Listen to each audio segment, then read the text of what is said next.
I don't know if you do vampires to people, are they not? You know, I'm gonna tell you something that I found out. A werewolf can kill a vampire. Did you know that? Where does Raphael Warnock stand on vampires? He's never told us.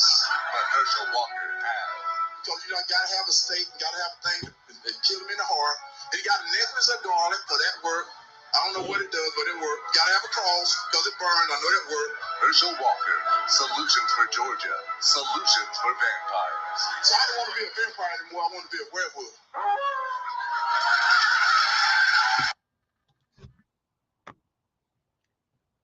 Some kind of way, we got to figure out why we always find these token people to make an ass of themselves all the damn time.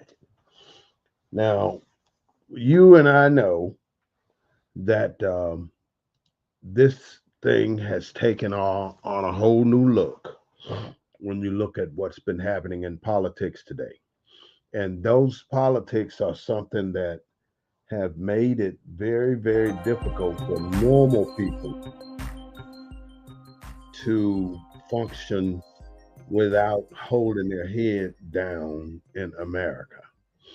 When you see people like Herschel Walker step out on the platform where he's becoming a very significant and important individual, it makes it difficult for us to continue to exist without having remorse that he's black and that he's a representation of our culture and our people. Now, as you know, Herschel Walker was handpicked by Donald Trump. And by him being handpicked, all of these damn Republicans just jumped on the wagon with him and voted for him. And the worst part about this whole seriousness of this situation, this election situation, Herschel Walker could have won. And then you would have had the biggest idiot in the Senate that could ever have happened. He could have won. He could have been another Clarence Thomas. He could have been sitting up in there doing what Clarence Thomas has done and nothing in support of his people. Now I wonder, where does Herschel Walker go? And you have to forgive me for my sinuses and all this other stuff going on, but the show must go on. I want to say grand risings to my brothers and sisters. This is from the desk of the Emissary, Brother Warren Smith Bay. This is the real voice of Military City, USA, bringing you the news from a black perspective. I do not own the rights to the music, but I do own the rights to what I say. This is the best black news network that you can find these days. So I and you would hope that you would tune in and enjoy some of the comments that we are about to make. Some of the things that we say may offend some people, but I hope not. And if I do, I hope you take the time to go to Twitter, go to YouTube, subscribe, leave a comment, become a subscription holder here with YouTube, and join in and listen to what we're talking about, because we're talking about the things that affect you in America. Everything we talk about is not just gibberish or just something we pick up off the street. This is stuff that affects how black can survive here in this country. Now, as you may already know, that California put together a commission to study reparations, and the reparations are part of what's required to be given to our people here in America. We have been here from day one. I mean, the black people helped build this country. We were here before the Chinese.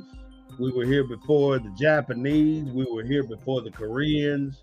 We were here before the Indians. We were here before everyone.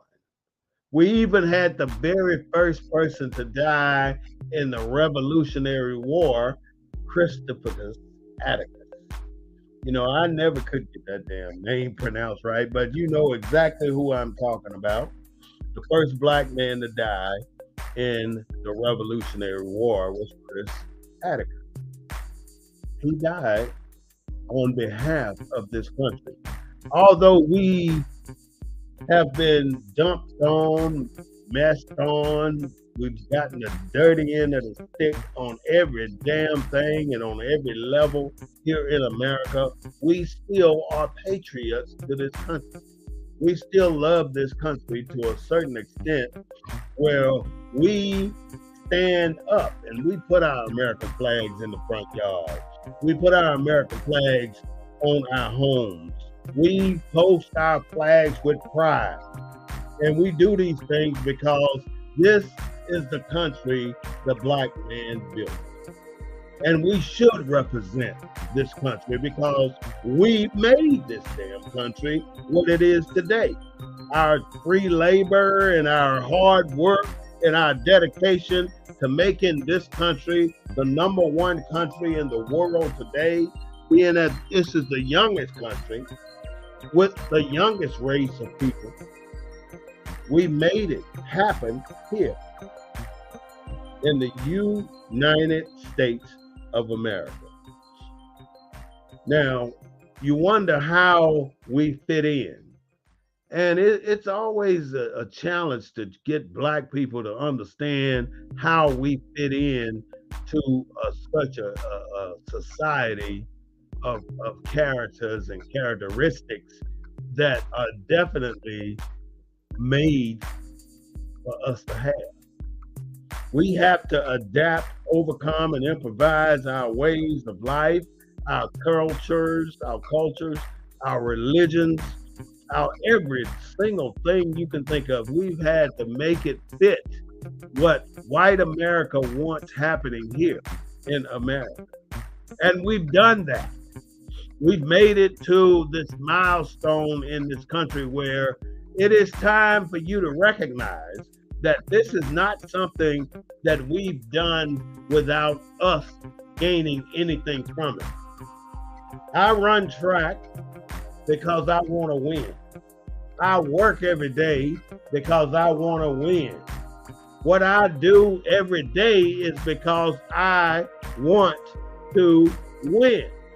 I don't do things because I want to fail. I'm sure you don't do things because you want to fail. Every single thing you do is because you want to win. And a lot of times people like to take advantage of you because you do certain things that you don't get paid for because you want to win. And sometimes you have to sacrifice in order to win. And you can't sacrifice all your life, because if you're out there sacrificing, and everybody else is winning,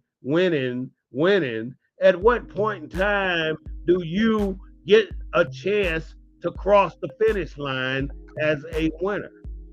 You can't always be that pusher.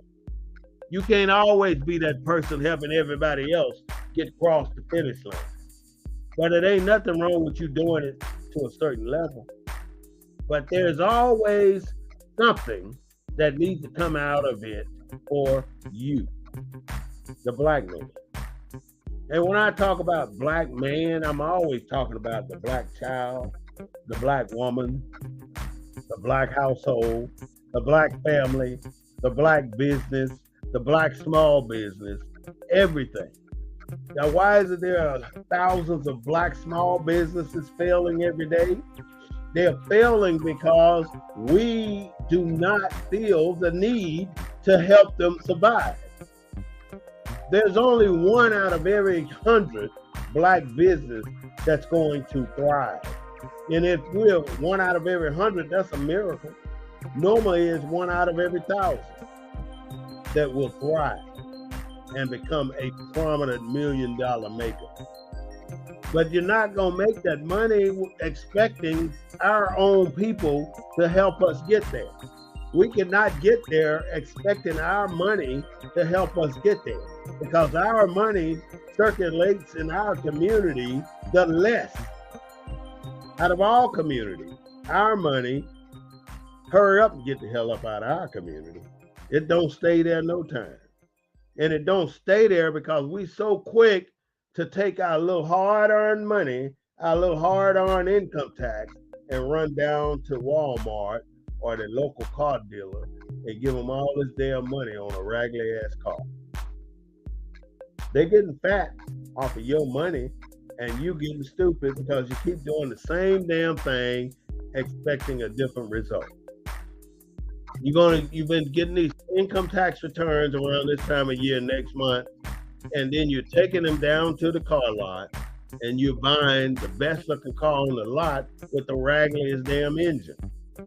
But now you don't want to take time to change the oil, so you run the damn car until the engine locks up, and then you park it in front of the house, and it sits there until the city gets tired of looking at it, and they throw it away, and you done invested all your hard-earned income tax return in this damn car that's no longer yours because you're not going down to the impound lot to get that car.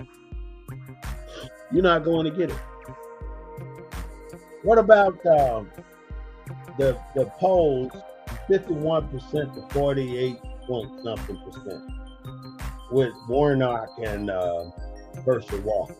That's too damn close to comfort for somebody as ignorant as Herschel Walker to be right there on the pinnacle of becoming the next state senator of Georgia.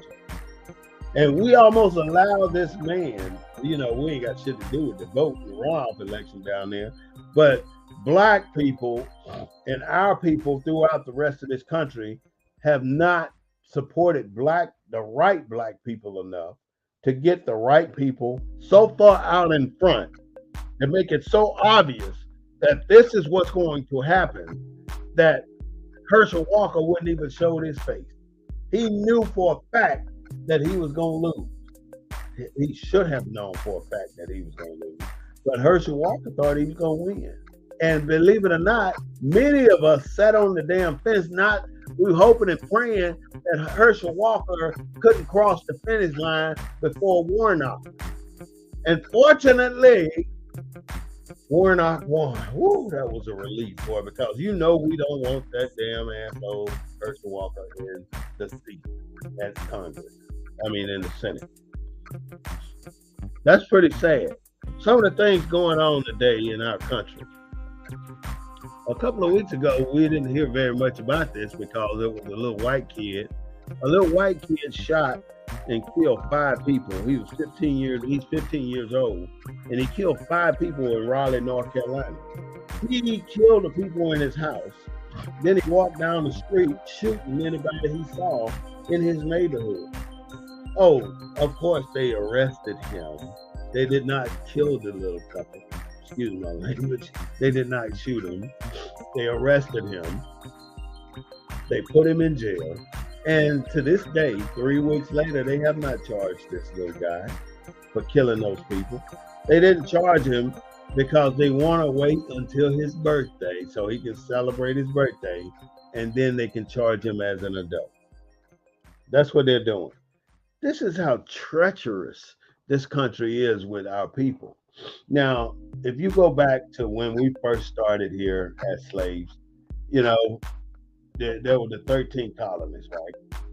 And each of those colonies had their own government, their own legal systems, their own way of conducting their own colony business with the British. Each colony had their own particular relationship with the British. Now, the British pulled one of the oldest games out the book on the 13 colonies, separate but equal. They were all separate in their endeavors, and they were all taxed differently. But in order for those 13 colonies to stay 13 colonies, Britain had to be in control of every last one of them and not allow a rogue colony to step out. But what happened now is people wanted to stop paying all these taxes. All the money that they were making in these colonies off the product that they were selling was going back to England. And how could they build up their colony when all the money was being shipped back to another country? So they said no taxation without representation. They didn't have representation in England. So they wanted representation in England if they were going to keep sending all their tax points, all this tax money back to England. So that didn't fly. So what happened next is the British soldiers started to enforce the taxation. And so the colony started to rebel on the taxation. So now here you have the slaves now in between all of this shit going on between these two white entities. These two white entities are fighting tooth and nail over who's going to be in charge of what they are building here in the 13 colonies. So the black people had to make some choices. Well, I'm going to stay here and I'm going to support my colony against the Britons. Or if I decide to go ahead and help the Britain army, then they may in turn grant me my freedom. So they kept toiling back and forth, and while all this is going on, the black people were migrating toward the British military. So the colony started to notice that the slaves were leaving the plantation and going to fight with the British against them for their freedom. Even the British was not going to give them no damn freedom, just like everybody else. So they ended up fighting for the British to get their freedom. And some kind of way, many of them got their freedom, but it didn't last long, because now the 13 colonies, after all the Revolutionary War was over and they won, they beat the British and ran the British up out of there. Now the leaders of the 13 colonies started to do the same thing to the slaves as the British did to them. It's almost like they always have to have somebody to dominate, and have these people to dominate over them means that somebody got to suffer. Somebody got to be the slave. And as a slave, you had no right to earn a living. You had no right to your babies that were born. You had no right to say anything. You had no right for nothing. You could be bought and sold like you were a chair on an auction block. And they looked at you on that auction block like you were a cow. They looked at your teeth, they looked at your body and everything else just to see if they can make a good sale on your body. And you could have a baby and your baby could be traded right away. See, we want to forget that these are the roads that we travel down here in America. And by virtue of us forgetting that this is what our ancestors endured, we are naive to us being non-citizens. They wrote the Constitution to ensure that we were non-citizens in this country. And when they wrote the Constitution, all men are created equal, and we have the inalienable right to be free, to own weapons, to do this, to do that. But they were not talking about black people, because black people were slaves when all of this was being written. And by virtue of it being written, and you as a black person not even considered a citizen of this country, you have to understand that your citizenship had to be granted through an amendment to the United States Constitution. But in reality, your citizenship is still not granted. This is why I encourage you all to pay attention to what's going on with the Moor movement. The Moor, M-O-O-R, movement will teach you something about where you come from, how you got here, and where you need to go in order to establish yourself as a citizen of the America, as well as a nationality of the Moroccan African. You ever wonder why you always see the Red Cross, the Salvation Army, and all these other people talking about how poor it is in Africa and how Africa is just a desolate, impoverished place where nobody wants to live? How many times have you seen something positive about Africa on your television set? Every damn thing you've seen on your television shows the Africans barefoot, eating raw meat, sitting around a campfire, cooking their meat on the flame. You don't see the real Africa. If you don't know, here it is, you can know. There's an Africa Network channel right here in America. Go to channel 183 on Spectrum if you want to see what's happening in Africa. If you want to watch an African movie, go to Spectrum 183, and you will see that there are channels available to you that show you African movies in English, that is. African movies in English. Now, if Africa is such a poor and desolate place, why is it that everything in Africa is used to make other countries wealthy? For instance, there's a component in everybody's cell phone that can only be found in Africa.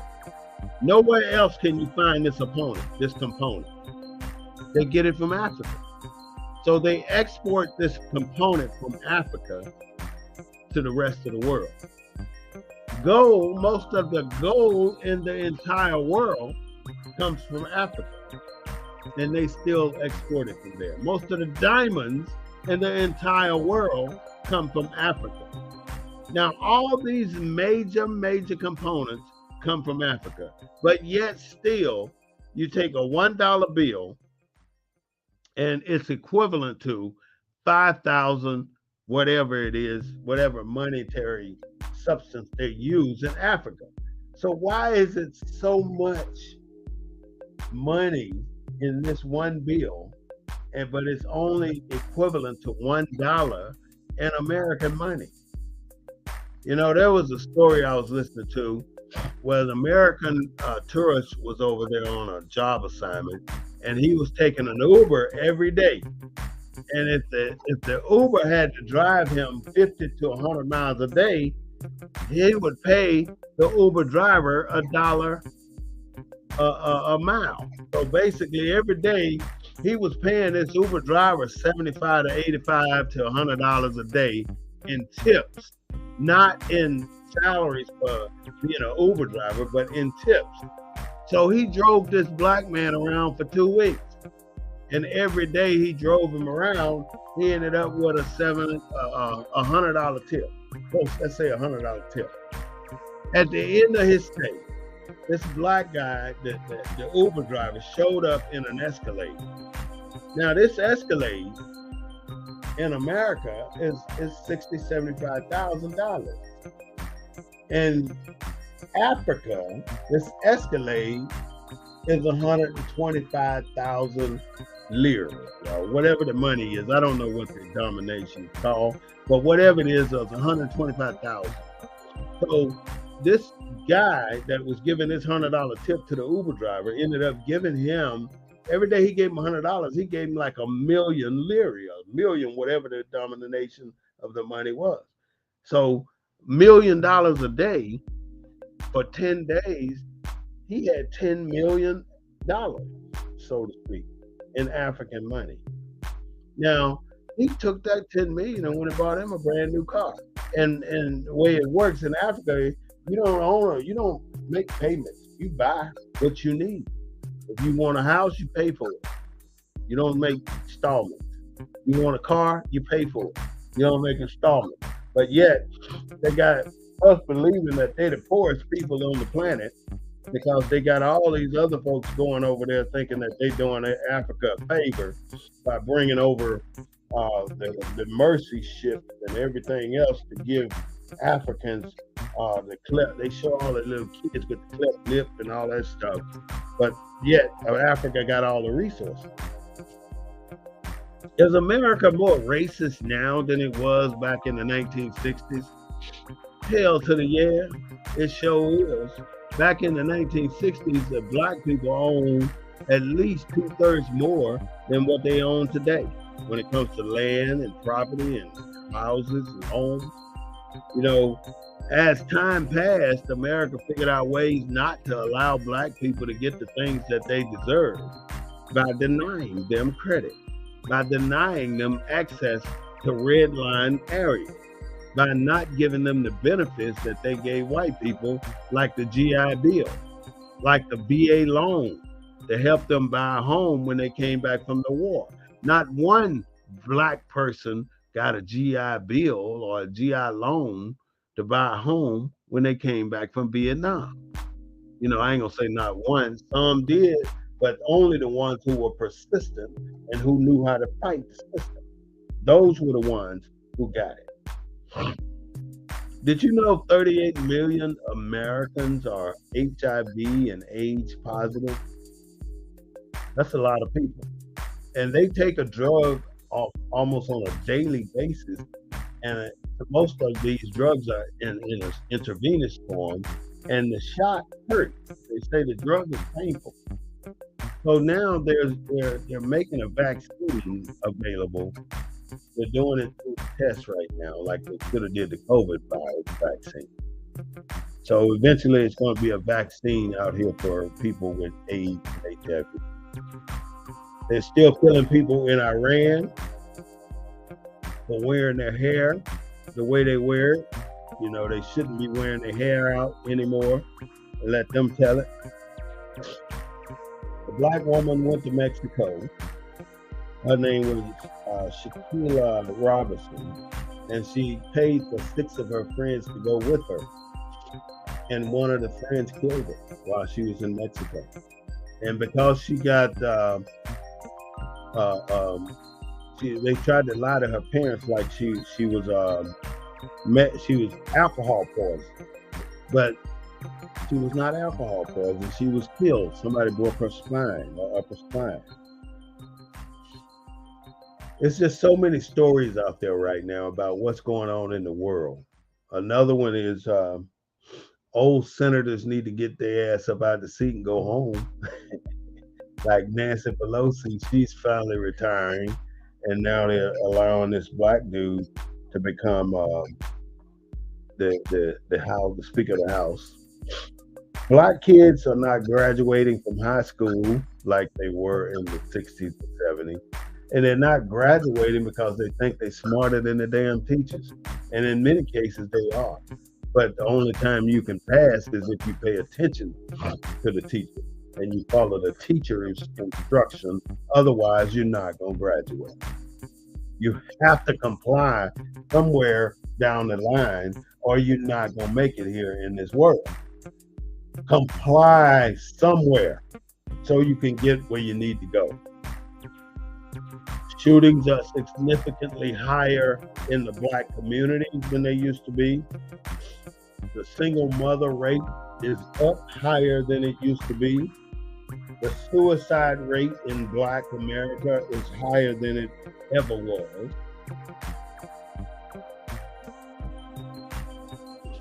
Don't be a victim, though.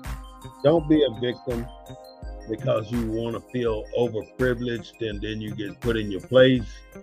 Don't be a victim because you feel victorious and you feel overprivileged and you get put in your place. A black man can't. A black man cannot buy his way into stardom, into heaven. A black man can't play sports, can't be an athlete and play his way into stardom and into heaven. A black man cannot be an entertainer and entertain their way into stardom and into heaven. A black man can't be a provider only in his family and portray him his way into a super dad or super mom. A black man cannot fake his way into stardom or heaven. In other words, if you're going to do something, you probably should be real about it and not keep faking your way through life, because this fakery is going to catch up with you. And when somebody call you out, now you're going to want to make them look really bad because they knew about your lie. So be truthful from the start and don't lead people down the wrong track.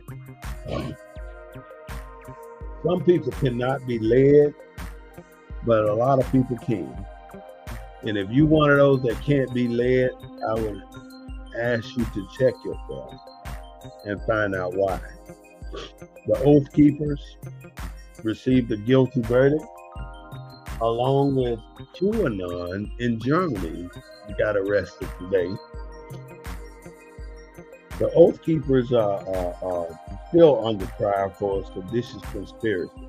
They're still bringing them in, but the head already just got convicted, and I think he got around 20 years. I don't even want to say very much about Herschel Walker because he's a disgrace and an embarrassment. And if you're black and you voted for that man, you're a disgrace and an embarrassment too. You know, it ain't about not voting for Biden. You're going to vote for another idiot just because you don't want to put him in office. You just got to weigh your choices. But when you're voting for somebody like Herschel Walker, you're only making yourself look bad. You're only making yourself look like a damn fool, because that is just somebody you don't vote for into a Senate. You don't do it. Last thing I'm going to tell you is that mothers help turn boys or babies into boys. Fathers take those same boys and turn those boys into men. Mothers can't turn those boys into men. Mothers can turn them into good boys, but men and dads have to turn them into men. A good man will stand on the outside of the sidewalk and walk his woman down the walkway. A good man will hold the door for a woman, no matter whether it's a child, whether it's a white woman, black woman, any kind of woman. If it's a woman, a man will hold that door for that woman. Whether she says thank you or not doesn't matter. What matters is that a man will hold that door. A good man will change the tire on a car rather than allowing his woman to be out there changing that tire. And as you notice today, when you go to the gas station, you see a lot of black men sitting in the car, laid back in the seat, and they woman out there pumping the gas. Is it because she don't want to hand him her card or something? I don't know what it is, but I think that it's something that we all need to take a look at, and we all need to make sure our boys are learning that these are some of the things men do, and they need to learn how to do these things. My name is Tabia Ali, aka Warren Smith Bay. I am the emissary, the deliverer of messages to our story and our platform. I ask you to join me on the Black News Network, BNN, on YouTube, and subscribe on Facebook and like on Twitter and Instagram and wherever else you may be able to go. We're going to talk about leadership this Sunday. We're going to talk about Nick Fuentes this Sunday. We're going to talk about the January 6th committee this Sunday.